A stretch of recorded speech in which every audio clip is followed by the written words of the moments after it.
আসসালামু আলাইকুম অষ্টম শ্রেণীর ছাত্রছাত্রী এবং সকল ভিউয়ার্স, সবাইকে স্বাগতম টেট্টাস্লোপের নতুন ভিডিওতে।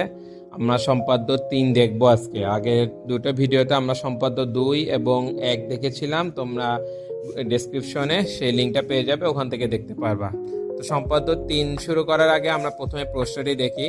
প্রশ্নটি বলেছে একটি চতুর্ভুজ থাকতে হবে যার 3টি বাহু এবং 2টি কর্ণ দেওয়া আছে। আমাদের 2 নাম্বার চিত্রে ছিল যে 4টি বাহু 1টি কর্ণ, বাট এখানে বলেছে 3টি বাহু 2টি কর্ণ। তো সেটা ড্রয়িং করার জন্য প্রথমে আমরা যে কোনো 3টা বাহু নিব। 3টা বাহু আমাদের 3 ধরনের লেন্থ হবে, বড় ছোট মিলিয়ে নিব। আর যেহেতু 2টি কর্ণ বলেছে, কর্ণ দুইটি অবশ্যই আমাদের বাহু থেকে বড় নিব, কারণ কর্ণটা সবসময় কোণাকুণি থেকে কাউন্ট হয়। সেজন্য দেখো নিচে দুটো আমরা কর্ণ নিলাম, একটাকে নাম দিলাম ডি আর একটাকে নাম দিলাম ই। আর 3টা বাহুকে আমরা নাম দিলাম এ, বি এবং সি। এবার আমরা আমাদের চিত্রটি আঁকবো। প্রথমে আমরা যে কোনো একটি বড় বাহু নিলাম, সেখান থেকে এবার আগেরটার মতো পেন্সিল কম্পাস দিয়ে আমরা প্রথম কর্ণটি এঁকে ফেলবো। তাহলে দেখো আমি প্রথম কর্ণটির জন্য আমি ডিতে আমি বসিয়েছি পেন্সিল কম্পাস। এখন সেই মাপ নিয়ে যে কোনো একটি বৃত্তচাপ আঁকবো আমি আমাদের যে লাইন এঁকেছি তার উপর। তাহলে প্রথমে একটা বৃত্তচাপ আঁকলাম, মানে আমরা ডি এর সমান করে অংশটি কেটে নিয়েছি। তাহলে এবার আমরা নাম দিতে পারি, আমাদের প্রথম যে অংশটি কেটে নিয়েছে তাকে আমরা নাম দিলাম এ এবং বি, আর প্রথম যে বাহুটি ছিল সেখানে আমি নাম দিলাম ই। এবার পরবর্তী কার্যক্রম শুরু করব। আমরা পেন্সিল কম্পাস নিব।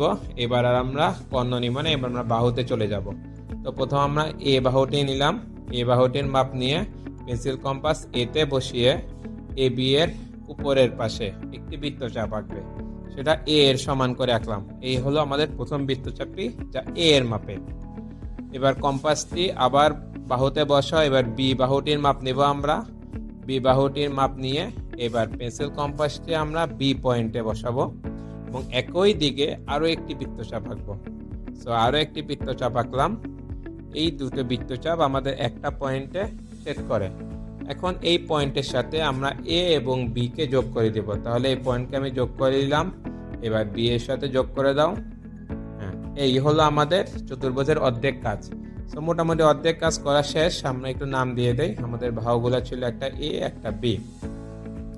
এবার পরবর্তী কাজ করব। এবার আমাদের যেহেতু 3 নম্বর বাহুটি রয়ে গেছে, বাহু সি, এবার আবার পেন্সিল কম্পাস বসাবো। আমরা পেন্সিল কম্পাস বসিয়ে আমাদের 3 নম্বর বাহু সি বাহুটির মাপ নিব।